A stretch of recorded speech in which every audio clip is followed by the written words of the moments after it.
એલા તમને ખબર હે શું? આપણા બાજુવાળા હે ને કાળા કલરની હરિહર ગાડી લાયા. એ ભગવાન, એને હરિહર ના કહેવાય, હેરિયર કહેવાય. ગાડીમાં ભજન ગાલવા માંડી હવે તું. તંબુરો જો નલા આમને મને કેવી કોમેન્ટ કરી હે કાળી. શું એટલી બધી કાળી લાગુ? ના ના, કોણ કે એવું? આ તો થોડું અંધારું હોય ને તાણ તું ઓછી દેખાય, બાકી એવું કઈ નહીં.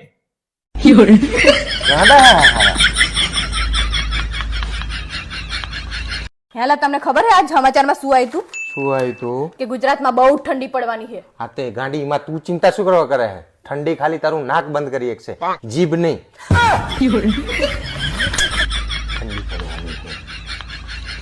હેલા હું તમને એક સવાલ પૂછું? હા પૂછ. આપણે રાતે હુતા ના હોય તો સવારમાં મોઢું ધોવું જરૂરી છે?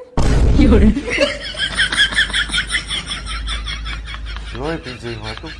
હવે થોડી ઉતાવળ રાખ ને તૈયાર થવામાં. હવે તૈયાર જ છું અમે. હેડો લો. આપણે કોકના લગનમાં જવાનું, બેહણામ નહીં જવાનું. ચાંદલો બાંડલો તો છોડ. હવે કંકોત્રીમાં ચોખ્ખું જ લખ્યું છે કે ચાંદલા પ્રથા બંધ છે. ખબર હોય નહીં. હેડો હવે મૂકો. હેલા હા બોલ. આ ઘરેલું આતંકવાદ કોને કહેવાય? ઘરેલું આતંકવાદ જાણે તું રોજ 3-3 કલાક યુટ્યુબ ઉપર રસોઈ શો જોવે અને હાજે ખાવામાં ખીચડી બનાવે ને એને ઘરેલું આતંકવાદ કહેવાય. આ ગૂગલ મેલ કહેવાય કે ફિમેલ? ફિમેલ. એ કઈ રીતે? કારણ કે આપણે એને કંઈ પણ પૂછીએ ને એ પહેલા તો એ જવાબ આલવાનું ચાલુ કરી દે. બૈરાની જાત ખરી ને. શું લગાવવા માંડી હવારના પોરમાં? એલોવેરા જેલ હે, એનેથી હે ને ત્વચા મુલાયમ થાય. તો એવું કઈ નહીં આવતું માર્કેટમાં જેનાથી તારી જીભ મુલાયમ થાય? લાવવાનું રાખ, લગાવવાનું રાખ. હા બ્રનલા, હા બોલ. તમે કાયમ કહેતા હોય ને કે આપણા બે વચ્ચે તારું મારું નહીં કરવાનું, હા તો એવું જ હોય ને તાણે. તો આપણાથી આપણી ગાડી પટકાઈ જાય. ના આવડતી હોય તો ના ચલાવતા હોય તો તાણે. હે લા આ ભેંસ પૂછડી કેમ હલાવે? ભગવાન, એ પૂંછડી ભેંસની હે ને એટલે ભેંસની ઈચ્છા હોય ને ઈ કરે. તું સાની માની તારું જે કામ હોય કર ને. પાડા પાડી કરે આખા ગામની. સવાલ ચાંદનો મૂજવે હે શું? કે આ વિમાનને ટાયર હે તો એને જમીન ઉપર ના દોડાવાય તો એને આકાશમાં શું કામ ઉડાડે હે? હા બ્રહ્મ ભાવેશ, હા બોલ. માર બજાર જો મને 500 રૂપિયા આપણ. ઈ પાકીટમાં પડે લઈ લે. અને તમારી એક્ટિવા લઈ જાઓ. ઈ પડ્યું જ છે, લઈ જા ને બાપા. મને તો ક્યારેક ક્યારેક એવો વિચાર આવે કે મેં ચેવા ફોન કર્યા છે કે તમારા જેવો પતિ મળ્યો. હા કાંડ તો બધા અમે જ કર્યા હે ને કે તારા જેવી બૈરી મળી હે. હેલા હા બોલ. કાલ રાતે તમે ગાડી લઈને ક્યાં ગયા હતા? ભાઈબંધો હંગત ફરવા.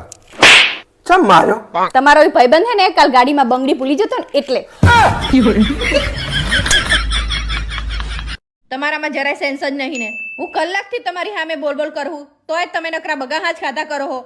અલી મારી માં, હું બગાસા નથી ખાતો, કલાકથી બોલવાનો જ ટ્રાય કરું હું. મારી બેનની રસોઈનો સ્વાદ એટલે આ હા હા. તમારી બેન તમને ભાઈબીજના દાડે એક દાડો ખવડાવે એમાં તો કે રસોઈનો સ્વાદ આહાહાહા. અરે મારી વાત તો પૂરી સાંભળ. આ વસ્તુ તારા માટે તારો ભાઈ કહેતો તો તને. તો પેલા બોલો ને તાણ. પણ તને ખબર પડતી નહીં, નકરું ઠોક ઠોક કરે મારી બેન વિશે. હેલા હા બોલ. એવું કહેવાય છે કે કંઈક પામવા માટે કંઈક ખોવું પડે. હા તો તમે મને પામવા માટે શું ખોયું? મારા ઘરની સુખ શાંતિ. તમે તો કાયમ આવું જ બોલતા હો. આ તો શું બોલે પણ તું આઈ તાનનો નકરો કજ્જો જ કરે. હેલા તમને ખબર હે શું? આપણી સોસાયટી નાકે જે ભિખારી બેહે હે ને હા. એને 3 બૈરી હે. તને અવરું સમજાણું હોય. એને 3 બૈરી છે ને એટલે ઈ ભિખારી થયો હે. આ એક ને ખેંચવાથી 3 હાચવે હારો ભિખારી. આ પાણી શું ગોતે તું? પૈસા. ચિયા પૈસા? આ બધા એવું નહીં કહેતા કે મારા પૈસા પાણીમાં ડૂબી ગયા, ઈ ગોતું. એ તારો બા આમાં ના હોય.